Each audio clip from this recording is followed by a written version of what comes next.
ครับ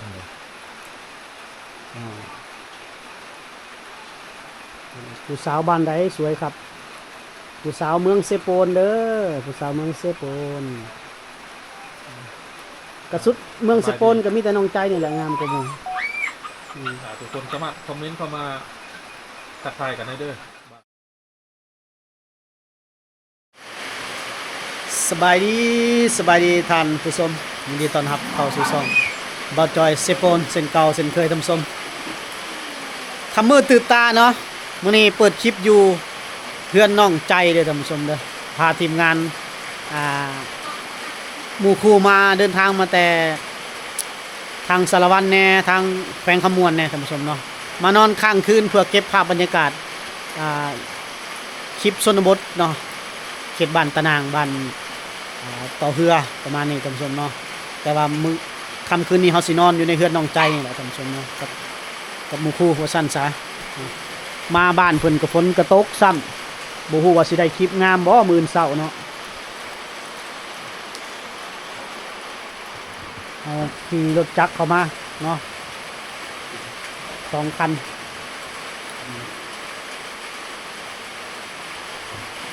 ทีมงาน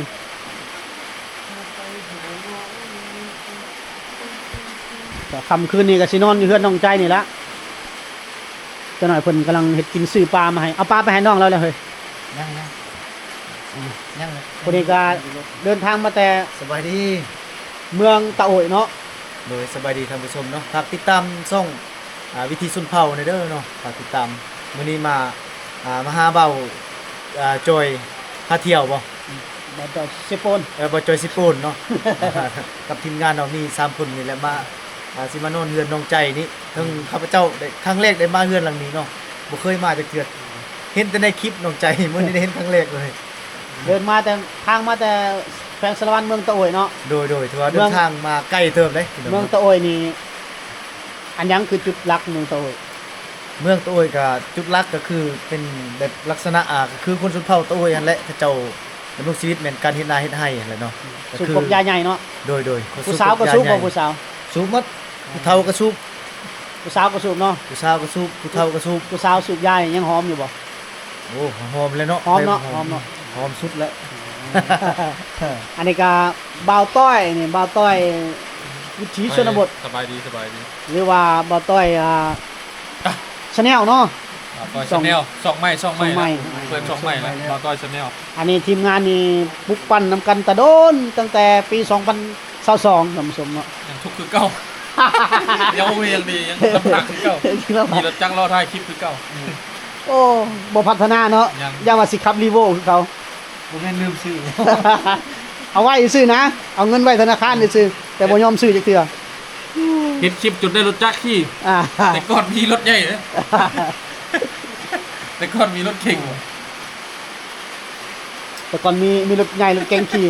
ปัจจุบันนี้ยังเหลือแต่รถจักรยูทูบเบอร์เฮาเดี๋ยวจะหน่อยสิไปส้มพาท่านผู้ชมไปส้มน้องใจเพิ่นเฮ็ดอยู่เฮ็ดกินจ้ะกำลังเฮ็ดกินเนาะสบายดีน้องใจสบายดีป้าแต่งตัวสวยกันมื้อนี้เนาะเฮ็ดกินเนาะกำลังเดี๋ยวให้ทีมงานเพิ่นเอาปลามาให้อันนี้หน่อไม้ทั้งหน่อไม้ทั้งถั่วฟูแม่นซุมบ่จอยซื้อซอยเรือน้องน้อยในแคมทางแล้วก็นั่นเลยเอามาให้น้องเพิ่นเฮ็ดกินเลย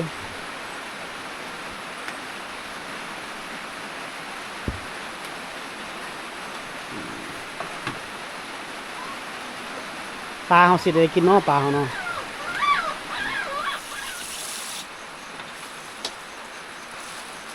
เขากำลังเฮ็ดอยู่เฮ็ดกิน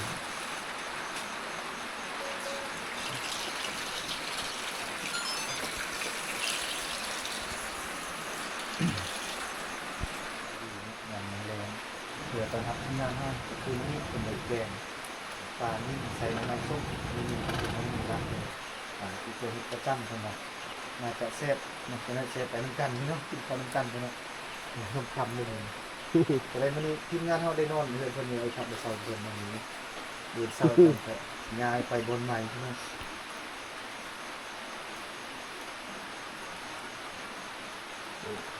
ข้างหมอไว้เนาะ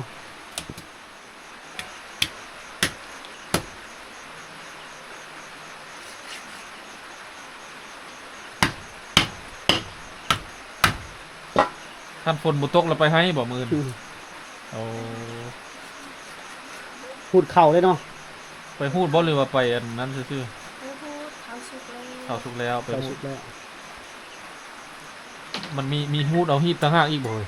แม่นแหละคิดเอามือพูดเอามืองาม มือลงตัว คือเฮาดำหน้าเนาะ แม่น อันแฮกก็เนาะ ไปพูดเอามืองามก่อนพูดเอามืองามแล้วก็จังมาจังมือใดก็ไปได้เลยบาดนี้เนาะน้องใจเนาะ โดย เฮาไปเอามืองามคือมือเฮาไปดำหน้าละเฮาก็ เออ หาเอามืองามก่อน นึ่งค่ำเพิ่นตัวหลายดำหน้า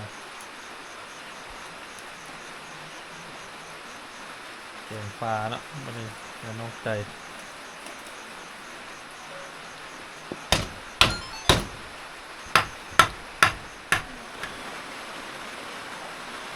เอาละขั้นตอนเอา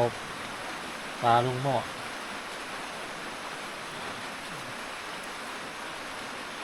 บุแม่นบ่ปลาดินดีเลย เอาไม่ถูยิบขึ้นลงข้างในได้เราก็ โอ้เฮ้ย มันมือเนาะ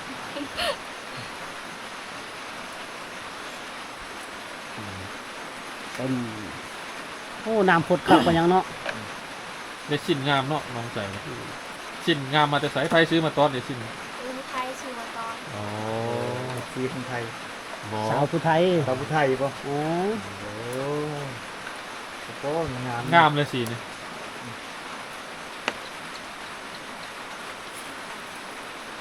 กุลสตรีนะนุ่งชิ้นงาม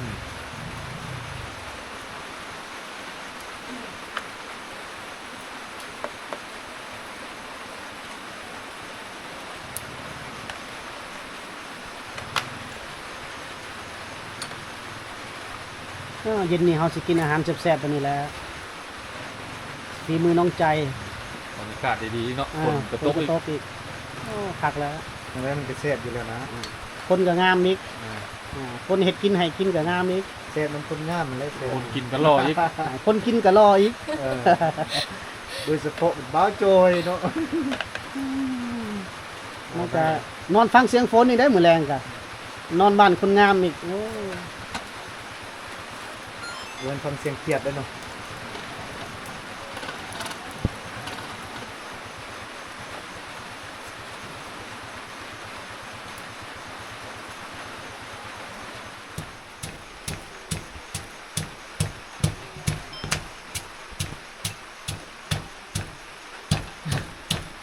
แสงน้อยมาจากลายยิ้มยิบยิ้มยิบอยู่เนาะ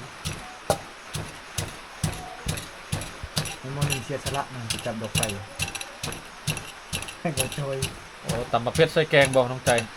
ตอนเผ็ดเจอแกง อ๋อบ่แม่นใส่หลายบ่อ้ายกินบ่ได้แล้วนี่ใส่หลาย ก็แม่มาดี พอดีน้องเพิ่นก็เข้าครัวเนาะเฮ็ดอาห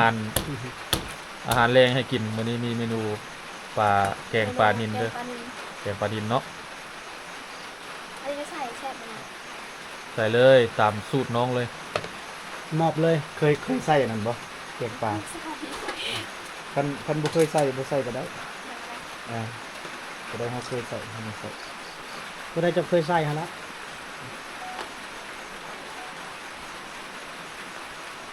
คันเคยใส่น้ำมันส้มก็ใส่น้ำมันส้มเลย แม่น เฮ้ย ผู้จบผู้งามเนาะน้องใจเพิ่นก็ เข้าครัวแกงปลานิลเด้อมื้อนี้กินข้าวบ้านน้องใจเด้อแกงปลานิล แกงปลานิลใส่หน่อไม้ส้ม อันนี้ใส่หยังน้องใจ บ้าน ปลาแดกบ่ แม่ สูตรที่เคยเฮ็ดกินมาแต่น้อยเพิ่นว่า โอ้อยู่พี่ก็ เนาะ กินปลาแดกไทยคือกันเนาะปลาแดกขวดนะ น้ำปลาร้าน้ำปลาร้า เออไทยชื่อให้ ใส่ตำแซ่บเนาะใจคอมเมนต์เข้ามาเลยเนาะใส่เคยเบิ่งคลิปน้องใจแน่ เส้นเก็บ มีบ่ FC น้องใจอยู่ในเพจวิธีคน เส้นเก็บใส่หัว เพราะว่าเราเคยลงคลิปน้องใจไปแล้วเนาะ กระแดกก็ใส่แล้ว ลือเป็นคือสองอย่างเนาะทั้งแดกทั้งเกลือ ยังแต่แป้งนัว นัวคักๆบาดนี้ ยังแต่แป้งนัวนะน้องใจเนาะ มีไปโย แป้งนัวนี่สโลแกนเฮาฮู้ดีอยู่ติ จะหน่อยใส่ห้อยยิ้มแห้งนัวคักบาดนี้ ใส่หน่อยแซ่บหน่อยใส่หลายแซ่บหลายเด้อ แน่นอนเลย ปลาต้องแป้งนัวบ่อีพอสิเล็กเลยเนาะจองบักใหญ่ เอาหลายๆรถ แล้วตื่มอีก หลายๆรถ ผมหล่นหมดแล้ว ไอ้จอยเพิ่นมักดอกไอ้จอยเพิ่นมักดอกใส่หลายๆรถ สูตรเด็ดน้องใจเนาะ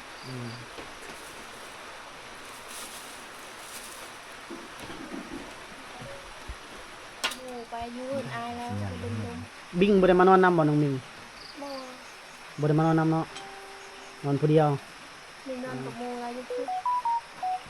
ถ้าใครมีคำถามก็อยากถามก็สามารถคอมเมนต์สอบถามเข้ามาม่วนนำกันเนาะ มื้อนี้ทีมงานเขาบ่จอยเขามาแล้วก็มานอนบ้านน้องใจเลยได้ทุกคนเอ้ยมื้อนี้นอนบ้านน้องใจเนาะนอนอยู่เฮือนครัวนี่ล่ะบ่ได้นอนเอาเฮือนไหนเพิ่น ปูสาดนอนเฮือนครัวนี่ เพราะว่าป้ารถจักรอยู่นอกเลยเป็นห่วงเลยน้องใจเพิ่นก็กำลังเฮ็ดอยู่เฮ็ดกินตอนนี้ครัวปลาแล้วกำลังถ่ายให้มันสุกอยู่ แล้วเนี่ยทีมงานเขาเมาหน่อไม้มาสอบหนึ่ง มีเมามาให้น้องใจหน่อ เมา ไม้ มาให้น้องใจหน่อไม้น้องใจแกงปลานิ่นเด้อกินข้าวแรงเด้อเหมือนสู้ทีมงานกิน มีหยังทักทายสบายดีได้เด้อทุกคนเด้อเข้ามาคอมเมนต์ได้เด้อ เป็นได้ FC น้องใจ สัตว์อีหยัง จาง ที่บ่ จา นั ง ว บ่ บ่มีพัก ยามัน น้ำไม่ส้มเลยล่ะ ใช่แล้วเดี๋ยวไปชม ใส่แล้วบ่ บ่มีผักหอม เราหอมคือว่าหอมเนี่ยไปเลย ผู้ซื้อปลาผู้ซื้อปลานี่ก็ซื้อแต่ปลามาเลยเนาะ ลืมซื้อจักเลยว่าซื้อปลาก็ อั ซื้ น อ สปอกถอกพักเทียมเมียงก็บ่ได้ซื้อมาเนาะ ใช่แล้วเดี๋ยวเพียง โดย ใกล้ใกล้สีสุกแล้ว สุกแล้ว คนสัตว์ซื้อเด้อ ว่าไอ้คนซื้อเป็นนั่นน่ะ บ่แม่นแม่บ้านเนาะ เอาซื้อปลา บ่แม่นแม่บ้านซื้อคันแม่บ้านซื้อแม่บ้านซื้อนี่สิฮู้ดอกว่าซื้อ เอาลบหน้าเปลี่ยนมือใหม่รอบนี้เอาซ้ำ ปี2026กันเนาะ แม่นๆ จังมาใหม่ 2026จังมาใหม่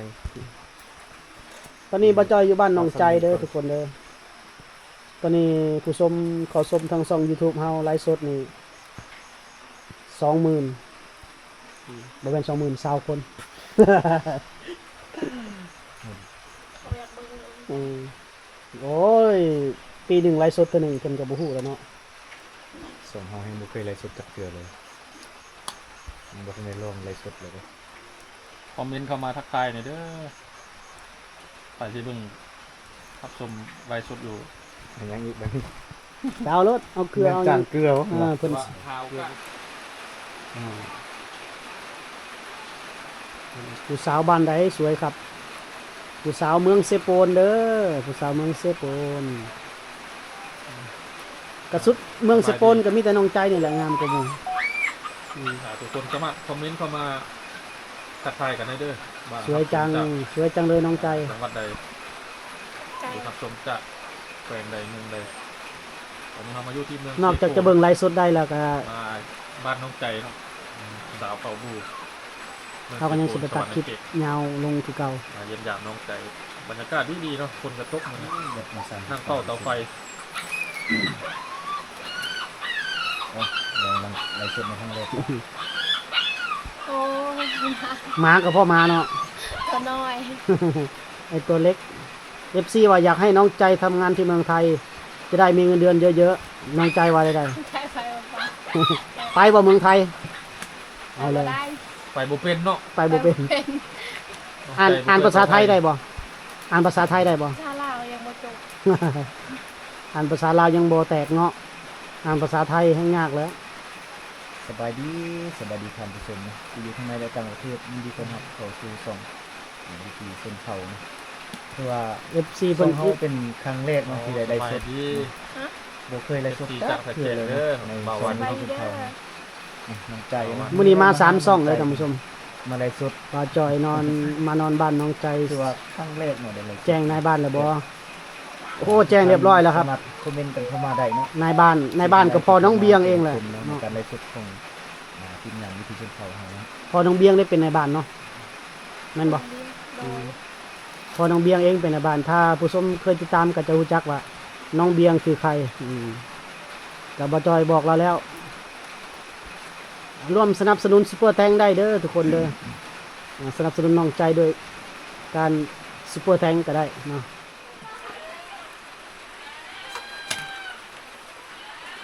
เอาละน้องใจคนสวยเฮาตักแกงแล้วบาดนี้เนาะ แปลงเขาเข้าให้ได้แบบนี้นะหมดเวลาหน้าที่แล้วคุณนะ น้องใจก็ เข้าได้ทีมงาน ตักแกงปลานิ่นแล้วบัดนี้ มาแปลงเขาข้างหน้ามันจะทำกินนะ จองคือว่าน้อย อย่างดีจริง จองก็คือว่าน้อยจ้อยนะแค่จองกันเลย จนไปจิ้ว โอ้ แกงปลาฝีมือน้องใจเด้อมื้อนี้กินข้าวฝีมือน้องใจเด้อมากินข้าวน้ำน้องใจเด้อตามคุณจะจัดไก่ออกอีกมั้ง เรียนต้มไก่เลยนั่น มื้อเช้าได้กินต้มไก่ของเรามื้อเช้าโอ้ย การทำงานกวนเป็นหูวัดเนาะ เอาตัวยังเป็นทิศอยู่อ่ะเป็นจับแกงปลานินแกงปลานินน้องใจก็มักกินอยู่ว่าปลานินมักอยู่เนาะแต่มันก้างโบหลายปะ กินง่ายเนาะ ชีดมันร้ายขึ้นมา ก้างโบหลาย ชีดมันร้าย น้องใจบ่ได้ไปซ่อนบ่ยามนี่ น้ำขึ้น โอ้ น้ำขึ้นซ่อนยากอีก น้ำหลายเนาะ น้ำพอดีงาม ขุดที่ล่อบ่เฮ้ยจังหน่อย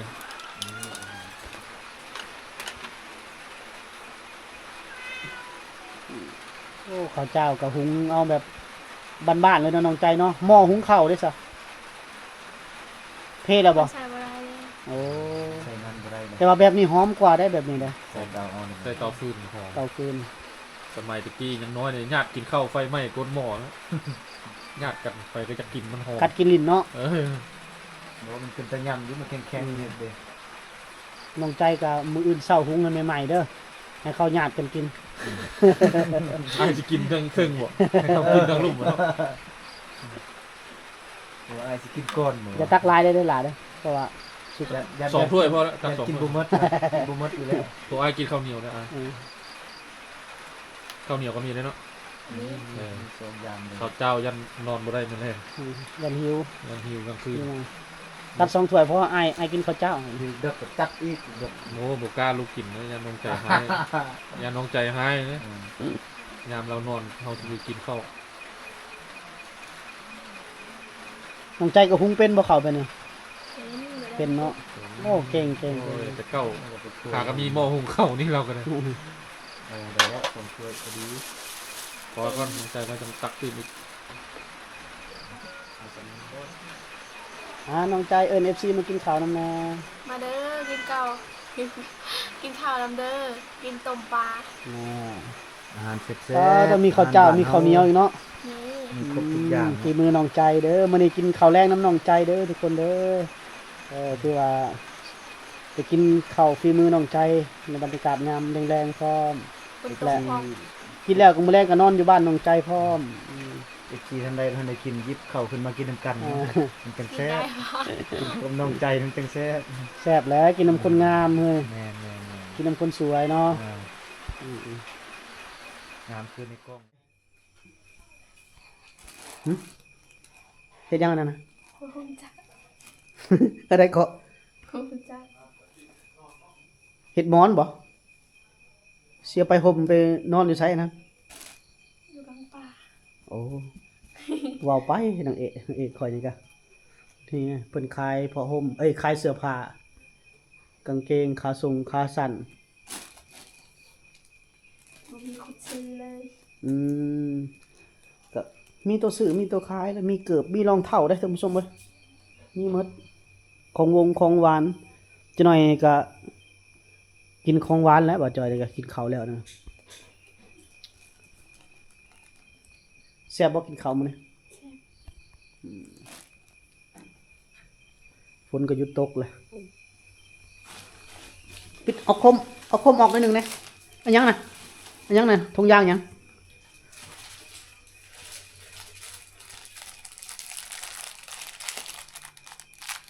นิดบ่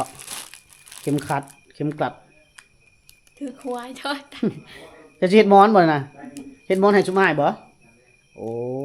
คิกคุดีเลยเอาได้ก็ได้ละถือดอก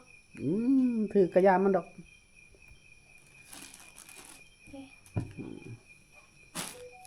ถอดโคมออกนิดนึงนะถอดโคมเหลี่ยมตาอาจสิจบคลิปละ เครื่องคลิปก็คือดี แล้วก็เหลื่อมตาแล้วเพิ่นส่องมานี่เนาะโอเคท่านผู้ชมน้องกินข้าวกินน้ำแล้วก็สิได้ไปหาอาบน้ำอาบในแล้วก็น้องใจก็สิเพิ่นก็สิเข้าห้องนอนเพิ่นได้บาดนี้ได้ต่างคนต่างหน้าที่ของไผของเราได้บัดนี้เพิ่นก็ไปแซดบ่ไปรูปไปหยังก็ว่ากันไปเนาะน้องใจเนาะเอาหยิบหมอนให้ก่อนเอาออกไอ้ไฟฉายน่ะออกแป๊บเดียว ไป อืม คลิปนี้แค่สบายดีเด้อบ ายบายฟันดีเด้อฟันเอาเลขบอก3โตวเด้อ เอาผู้บ่าว ฝากได้ผม อู้ยอย่าได้แต่ผู้บ่าวอะไรผู้บ่าวบ่ได้มีเงินให้ดอกผู้บ่าวขี้กระตึกนะโอเคแล้วเนาะพ่อแม่พี่น้องเนาะก็ค่ำคืนนี่ก็สิได้ขอนอน อยู่บ่นี้แหละบัดจ่อยกันเนาะกับทีมงาน ที่วันสา น้องใจหัวควันนี่พบกันใหม่ในอีพีหน้าจำสมเนาะคืนนี้ขอนอนนี่ก่อนพบกันใหม่ในอีพีหน้าสวัสดีสบายดี